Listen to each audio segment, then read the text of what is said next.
안녕하세요. 반갑습니다. 브랜드담입니다. 어제 오늘 인터넷에서는 보람튜브가 화제입니다. 구독자가 1750만에 서브 채널까지 합하면은 약 3500명의 구독자를 보유한 세계적으로도 초대형 유튜브 채널이죠. 6살짜리 여자아이가 가족들과 함께 놀거나 장난감을 가지고 노는 그런 일상적인 모습을 보여주는 채널입니다. 어제죠. 23일에 청담동의 한 빌딩을 95억에 매입했다고 기사가 났어요. 그래서 관심이 엄청 쏠렸습니다. 연이은 기사들도 엄청 쏟아졌고, 그런데 지금 인터넷에 화제가 된 진짜 이유는 바로 이 모습을 본 네티즌들 때문입니다.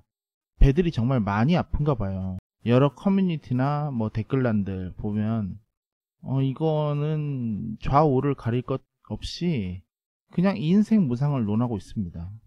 오늘은 이에 대해서 얘기를 한번 해볼까 해요.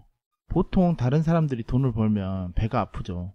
나는 못 벌었는데, 나는 실패했는데, 나보다 잘 벌고 성공한 사람들을 보면은 질투가 납니다. 저도 부럽고 그래요. 그리고 일확천금일 때 사람들은 이런 감정이 더 심하게 나타납니다.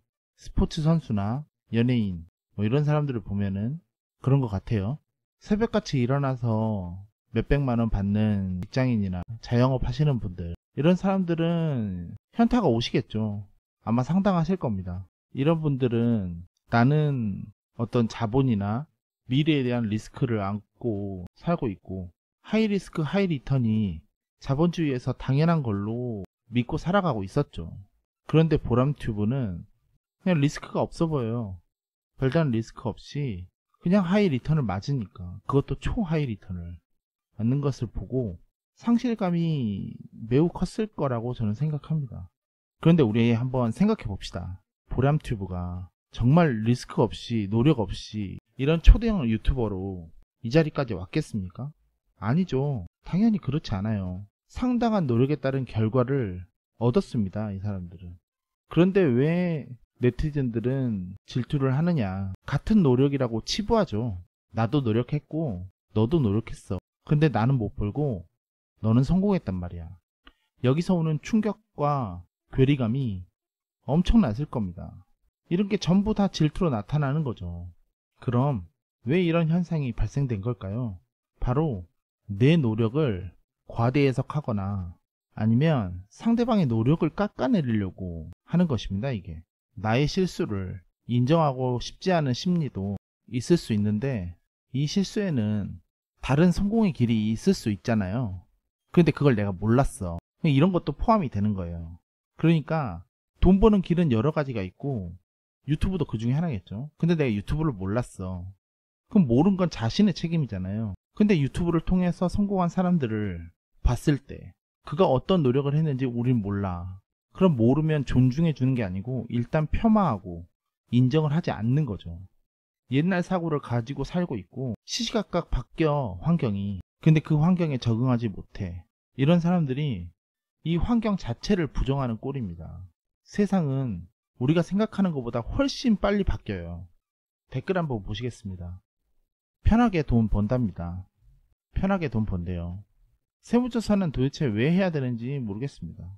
대형 유튜브를 규제해야 된다고 국민청원까지 올렸습니다, 이 사람들. 저는 묻고 싶어요. 당신들과 보람튜브가 도대체 무슨 상관이에요? 6살짜리가 몇십억을 번대, 벌써 건물주래. 이런 식으로 얘기하면서 가십거리로 삼을 수는 있습니다. 그런데 우리 배가 너무나도 아프신 네티즌 분들은 유튜브 수익을 규제하라고 하고, 그 어린 6살짜리 애한테 욕을 하고, 나도 공부하지 말고 유튜브나 해야겠다, 이런 말들을 합니다. 못 잡아먹어서 안달이 났어요. 아니, 이 사람들이 무슨 범법자입니까? 수익을 왜 규제해야 되죠? 6살짜리 애가 무슨 잘못을 했나요? 왜 욕을 하죠? 아니, 무슨 유튜브 계급층이 있습니까? 누가 하지 말라 그랬나요? 하십시오. 저도 하고 있습니다, 지금. 각자 자기가 하고 싶은 일을 하면서 살면 되는데 굳이 욕을 싸질러 놔야 직성이 풀리나 봅니다, 이 사람들. 정말 도배가 되고 있어요. 누가 좀 잘 되면은 그저 밑바닥으로 끌어내리고 싶어하는 아주 안달나는 이 조선민 습성은 왜 대한민국에서 공산주의 하향 평준화를 지향하는 좌파가 득세를 하였는지를 알 수가 있어요. 하류 인생으로 떨어져야 마음 편해지는 사람들, 이 사람들을 보니까 남 시선 신경 쓰고 남에게 보이는 걸 중요시하는 조선인들이 맞구나 라는 생각이 들었습니다. 여러분, 남의 불행을 쫓기보다 자신의 행복을 추구하는 것이 올바른 인생입니다.